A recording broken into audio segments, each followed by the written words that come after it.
नमस्कार, आप देख रहे हैं CWB हिंदी न्यूज। हरियाणा में ग्राम सचिव भर्ती परीक्षा रद्द। यह परीक्षा 9 जनवरी को सुबह और शाम और 10 जनवरी की सुबह और शाम के सेशन में आयोजित हुई थी। पेपर आउट होने के बाद हरियाणा कर्मचारी चयन आयोग ने 600 स्थान में हरियाणा ग्राम सचिव भर्ती परीक्षा को रद्द कर दिया है। ग्राम सचिव के 600 स्थान में पदों की भर्ती के लिए अधिसूचना संख्या 09/2019 के माध्यम से फरवरी 2020 में जारी की गई थी। परीक्षा 9 और 10 जनवरी को आयोजित की गई थी। हरियाणा विद्यालय शिक्षा बोर्ड द्वारा गत 2 व 3 जनवरी को संचालित हरियाणा अध्यापक पात्रता यानी एस्टेट परीक्षा 2020 का परिणाम घोषित होने से पूर्व परीक्षार्थियों की IRIS यानी बायोमेट्रिक वेरिफिकेशन होनी अनिवार्य है। परीक्षार्थियों की सुविधा को देखते हुए 18 जनवरी से 21 जनवरी प्रातः 9 बजे से सायं 5 बजे तक राज्य के सभी 22 जिलों में यह प्रक्रिया पूर्ण करवाने हेतु केंद्र स्थापित किए गए हैं। इसके अतिरिक्त अन्य राज्यों से संबंधित परीक्षार्थी अपने साथ लगते जिलों में जाकर यह प्रक्रिया पूर्ण कर सकते हैं। परीक्षार्थी द्वारा अपना मूल पहचान पत्र एवं मूल प्रवेश पत्र यानी एडमिट कार्ड लेकर आना अनिवार्य है। केवल सूची में दिए गए अनुक्रमांक वाले परीक्षार्थियों द्वारा ही यह प्रक्रिया पूर्ण की जानी है। इन परीक्षार्थियों को इनके पंजीकृत मोबाइल नंबर पर ही इस हेतु संदेश भेजे जा रहे हैं।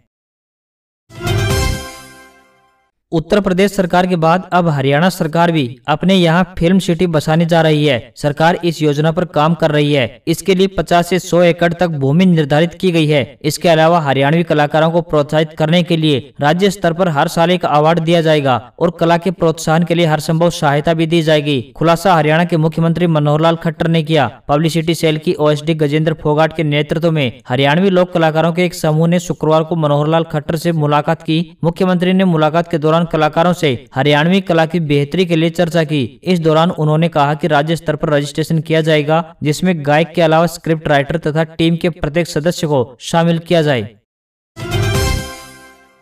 सरकारी नौकरी की तैयारी में जुटे हजारों युवाओं के लिए साल 2021 काफी अच्छा रहने की उम्मीद है। इस साल युवाओं के लिए ऑफिसर रैंक पाने का काफी अच्छा मौका है। HCS व PSC से लेकर सिविल जज के पदों पर रिकॉर्ड भर्ती होगी। चंडीगढ़ के साथ ही पंजाब हरियाणा के युवा अभी से तैयारी में जुट गए हैं। पहली बार एक साथ इतने पदों पर ऑफिसर रैंक की भर्ती हो रही है। कोविड-19 के कारण प्राइवेट सेक्टर में नौकरी गंवा चुके युवाओं के लिए भी सरकारी नौकरी पाने का बढ़िया मौका है। अच्छी बात यह है कि चंडीगढ़ के अधिकतर युवा पंजाब हरियाणा और चंडीगढ़ तीनों ही जगह सरकारी नौकरी के लिए आवेदन कर सकते हैं। पंजाब सरकार की नौकरी के लिए अभ्यर्थी का 10वीं में पंजाबी विषय होना अनिवार्य है। पंजाब और हरियाणा में मूल निवासी को नौकरी में 80% तक रिजर्वेशन मिलता है। चंडीगढ़ में भी सभी नौकरी ओपन कैटेगरी के तहत होती है, जिसमें देश भर के युवा आवेदन कर सकते हैं।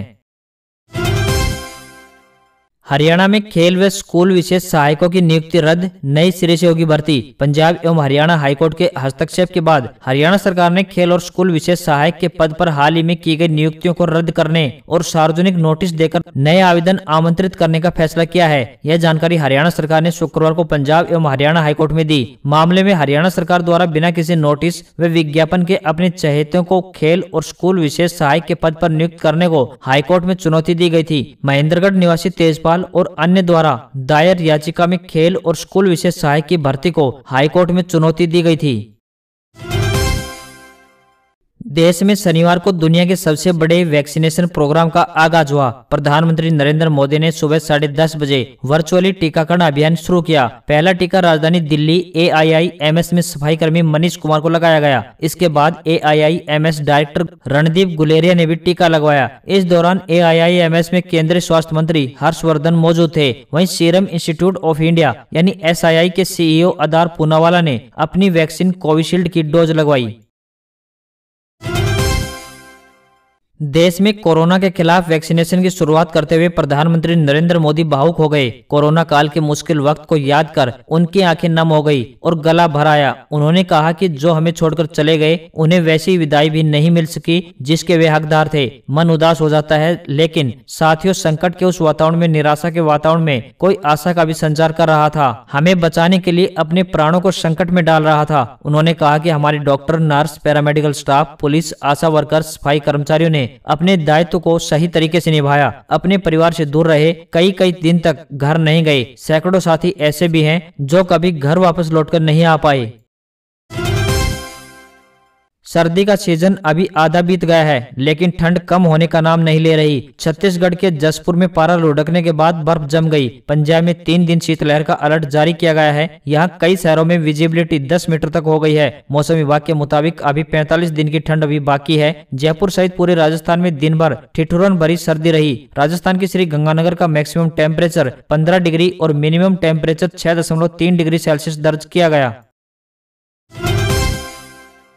कैपिटल हिल में 6 जनवरी को हुए दंगे के बाद अमेरिका में भारी तनाव की स्थिति है। डेमोक्रेट और रिपब्लिकन समर्थक एक दूसरे से सहमे हुए हैं। उन्हें खुद पर हमले की आशंका सता रही है और अपनी रक्षा की उम्मीदों में वे बड़े पैमाने पर बंदूक और गोलियां खरीद रहे हैं। इस कारण अमेरिका में हथियारों की बिक्री सामान्य से 4 गुना बढ़ गई है। ज्यादातर खरीदार रिपब्लिकन समर्थक हैं, हालांकि डेमोक्रेट भी बड़ी संख्या में बंदूक खरीद रहे हैं।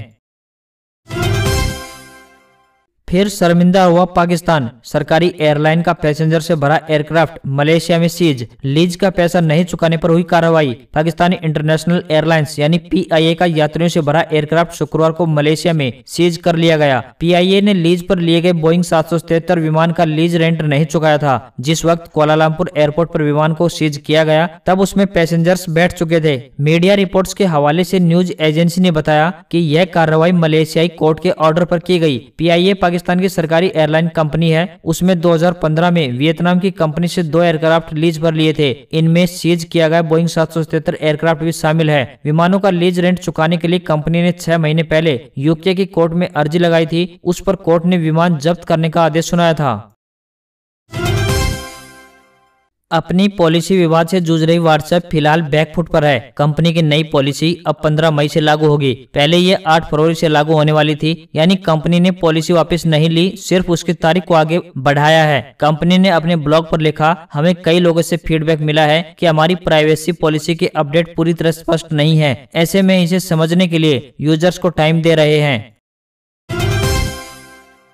इंडियन की नई सर्विस 1 फरवरी से शुरू होगी तत्काल LPG सेवा। बुकिंग के बाद 45 मिनट में हो जाएगी गैस सिलेंडर की डिलीवरी। लिक्विफाइड पेट्रोलियम गैस यानी LPG या कुकिंग गैस की डिलीवरी के लिए किया जाने वाला लंबा इंतजार जल्दी खत्म होने जा रहा है। इंडियन गैस के नाम से बेचने वाली इंडियन ऑयल कॉर्पोरेशन लिमिटेड यानी IOCL तत्काल LPG सेवा लॉन्च करने की तैयारी कर रही है। इस सेवा के तहत उपभोक्ता को बुकिंग वाले दिन ही गैस सिलेंडर की डिलीवरी हो जाएगी। इस सेवा के तहत बुकिंग के बाद उपभोक्ता को 45 मिनट के अंदर सिलेंडर की डिलीवरी सुनिश्चित की जाएगी। उपभोक्ता को प्रति डिलीवरी 25 रुपए की अतिरिक्त फीस देनी होगी। मध्य प्रदेश पुलिस में कांस्टेबल के 4000 पदों पर भर्ती के लिए एप्लीकेशन प्रोसेस 16 जनवरी से शुरू हो गए हैं। कैंडिडेट्स 16 से 30 जनवरी तक ऑनलाइन अप्लाई कर सकते हैं। वहीं ऑनलाइन सबमिट किए गए एप्लीकेशन में करेक्शन के लिए आखिरी तारीख 4 फरवरी 2021 तय की गई है।